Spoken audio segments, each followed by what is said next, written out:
Assalamualaikum warahmatullahi wabarakatuh. Jumpa kembali dengan Guswin. Kali ini Guswin akan mempresentasikan produk terbaru program praktikum akuntansi untuk topik jurnal umum, buku besar, dan neraca saldo. Nah, di sini ada petunjuk penggunaannya ya. Petunjuk penggunaannya mulai dari masuk nih untuk kalau dipakai di sekolah bisa pakai nomor induk siswa ya. Guru ya, rekan-rekan guru bisa menambahkan database untuk nama, nomor induk siswa. Kemudian setiap transaksi nanti dibaca dari tombol ini ya, ada tombol navigasi seperti di versi sebelumnya. Kemudian yang baru nanti ada checklist ini ya, checklist untuk beberapa bagian. Termasuk nilai nanti akan muncul dua-duanya. Ada beberapa hal yang berbeda dari versi sebelumnya, yakni kita lihat saja. Di versi sebelumnya untuk tanggal kita harus ketik manual. Nah, di sini tidak perlu ya. Dan ketika tanggal ini pencatatannya sudah benar, maka nilai akan muncul seperti ini. Ini adalah halaman jurnal. Ini saya coba hapus. Perhatikan nilai jurnal pasti akan berkurang. Ini saya hapus juga berkurang. Ini saya hapus juga berkurang. Jadi nol ya, tidak ada nilai lagi. Kemudian database ini sama seperti dulu, tidak ada perubahan. Dan yang baru di sini adalah ada fitur checklist. Checklist ini nanti digunakan untuk menandai ketika pencatatan transaksi ke dalam jurnal umum sudah selesai, maka kita posting ke buku besar. Jadi akun-akun yang sudah diposting ke buku besar di halaman ini, maka kita tandai checklist supaya tidak ada yang tertinggal. Di sini sudah disiapkan link ya, sudah disiapkan link untuk menuju buku besar. Kemudian di sini juga ada link, sudah ada penghubung untuk ke neraca saldo. Untuk posting buku besar sebenarnya paling mudah, tidak perlu membaca lagi transaksi di sini. Ini rentan kesalahan. Paling cepat seperti prosedur di dalam pencatatan buku besar adalah sumbernya dari jurnal. Jadi kalau nilai jurnal sudah 100, artinya semuanya sudah selesai, maka nggak ada yang salah nanti postingnya. Tetapi kalau mau setiap selesai transaksi dicatat ke dalam jurnal, langsung diposting ke buku besar, boleh-boleh saja. Nah, disinilah manfaat dari checklist. Jadi misalnya ini tanggal 2, kasnya pada posisi debit, kita pindah ke buku besar, kita checklist dulu, kita pindah ke buku besar kas posisi debit tanggal 2. Kita cek tanggal 2, kemudian kita catat debitnya berapa tadi. Kita kalau lupa tinggal klik di sini jurnal 180 juta. Kita tinggal tulis saja sini 180. Kita enter. Sudah selesai. Kemudian kita cek jurnal lagi, adakah kas lagi? Misalnya kita mau selesaikan kas saja dulu. Di sini tanggal 4 ada kas, kita tandai dia. Checklist 4 juta ya. Kita tandai tanggal 4 posisi kredit 4 juta. Nah, seperti ini ya, nilainya naik terus. Kemudian kita lihat ada kas lagi di sini, ada kas lagi tanggal 5. Kita checklist ya. Checklist sebagai tanda kita sudah lakukan posting ya. Tanggal 5. Kita cek tanggal 5. Kemudian di sini ada kredit senilai berapa tadi? Jadi 1.500.000 ya. 1 juta. Nah, begitu seterusnya. Jadi kas selesaikan dulu, kemudian kita geser kalau kas sudah selesai, piutang dan seterusnya. Jadi nanti tandanya kalau transaksi itu sudah habis, saya kasih blok warnanya biru, tulisannya putih. Kita ambil contoh misalnya untuk utang bank ya. Utang bank ini kalau kita cek nanti ya, kita lihat transaksinya itu kalau nggak salah di sini ada di transaksi 7. Nah ini ya, transaksi tanggal 7. Jadi kalau misalnya ini berakhir, dia akan di blok biru ya, tanggal 7. Nah, sudah angkanya di situ utang kredit 125 juta.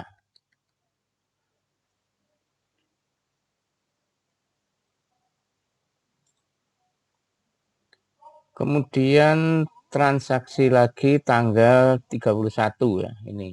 Ada cicilan ya untuk utang bank.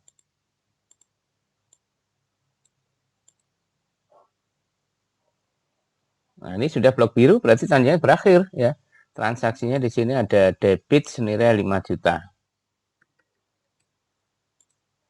Nah, sudah. Jadi kalau sudah berakhir tandanya ini.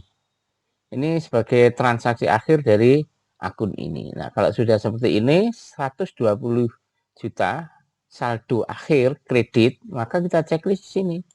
Kita checklist di sini, kemudian kita bawa ke neraca saldo utang bank. Di sini ada utang bank. Nah, ini utang bank. Kita tulis di sini 120 juta ya, sini. Bukan ditulis sebenarnya, jadi angka 120 juta ini otomatis ya. Ini secara otomatis masuk ke sini. Begitu sudah berakhir dia akan tertulis sini. Saya coba ya, saya coba yang buku besar utang bank tadi saya akan hapus. Apakah nilai di sana masih ada? Kita akan cek utang bank. Nah, ini ya, transaksi ini saya hapus. Kita cek di neraca saldo, tidak ada, ya kan? Jadi neraca saldo ini tidak perlu diisi, dia akan terisi secara otomatis dari buku besar, dari saldo-saldo akhir buku besar. Begitu di sini imbang, berarti sudah benar. Nanti di sini ada ucapan, ya, ucapan selamat dan sebagainya. Tapi kalau salah juga masih ada koreksi dari sini. Nah, sekarang yang perlu Gus Win bagikan adalah bagaimana cara membuat tabel-tabel buku besar ini sehingga tabelnya muncul otomatis ketika di sini dikasih tanggal, ya seperti ini. Tabelnya muncul otomatis, kemudian pencatatan saldonya juga otomatis. Ini Gus Win akan berbagi.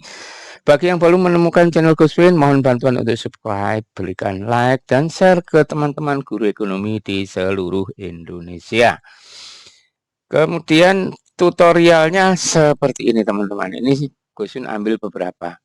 Pertama, kita akan tentukan bagaimana cara memunculkan tanggal yang mudah seperti tadi. Seperti tadi di sini kan tanggalnya tinggal klik di sini sudah ada tanggal selama 1 bulan. Ya, caranya cukup simpel ya, kita menggunakan menu yang dimiliki oleh Excel. Ini saya buka dulu. Kita menggunakan menu data list ya namanya. Sebelumnya kita siapkan tanggal transaksi selama 1 bulan. Ini Gus Win sudah siapkan di sini. September selama 1 bulan. Kemudian satu sel ini kita klik, kemudian kita masuk ke data list. Di sini ada data validasi. Data validasinya klik pilih yang di sini yang list. Nah, ini list ya. Kemudian source-nya, sumber datanya kita klik, kemudian kita arahkan sumber datanya ke sini. Kita blok saja dari sini semuanya.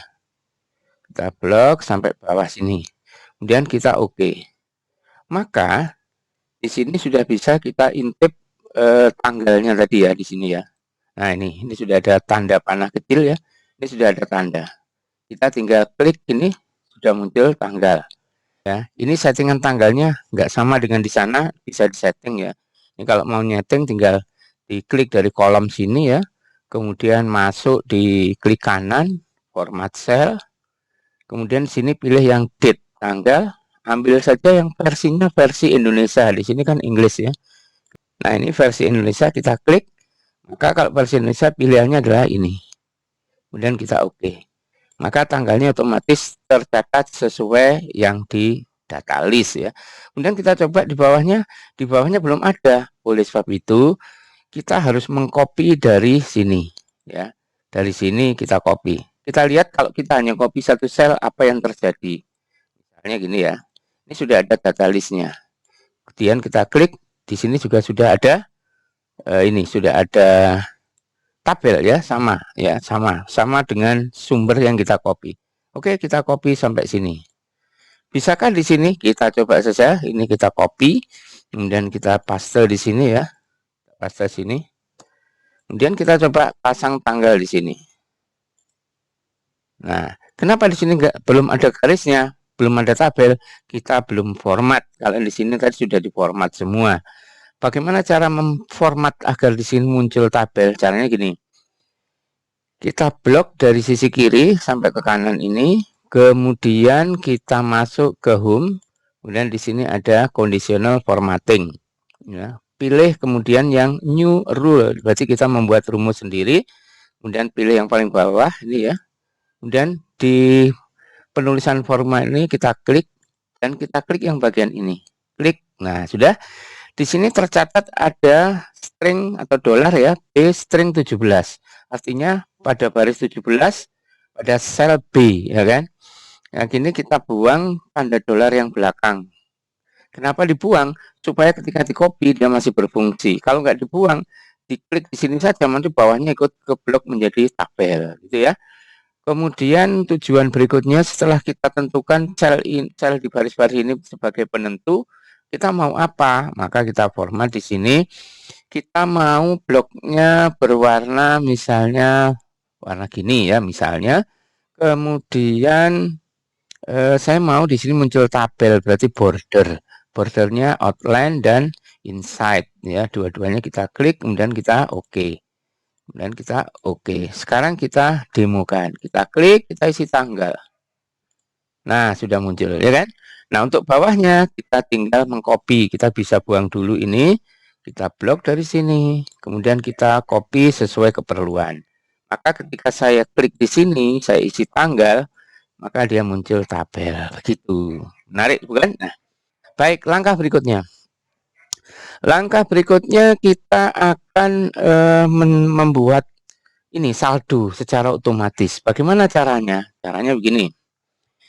Kas itu saldo normalnya pasti debit. Berarti yang kita jadikan patokan diberi rumus adalah yang debit. Kalau utang itu yang kredit. Kita mulai dari yang debit.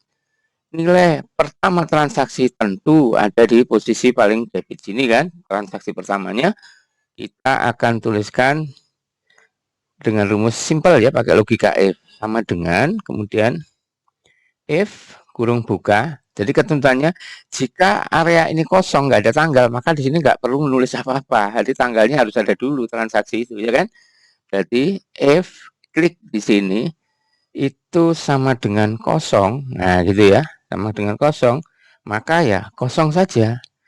Jika tidak kosong, jadi ini pakai titik koma atau koma bergantung pada komputer masing-masing ya. Settingannya seperti apa. Di sini kan bisa dilihat contoh. Karena punya saya pakai titik koma, maka saya pakai titik koma. B8 apakah kosong? Jika iya, ya kosong. Jika tidak kosong, bagaimana?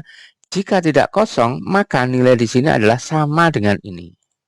Nah, terus kita tutup kurung. Enter. Sudah selesai.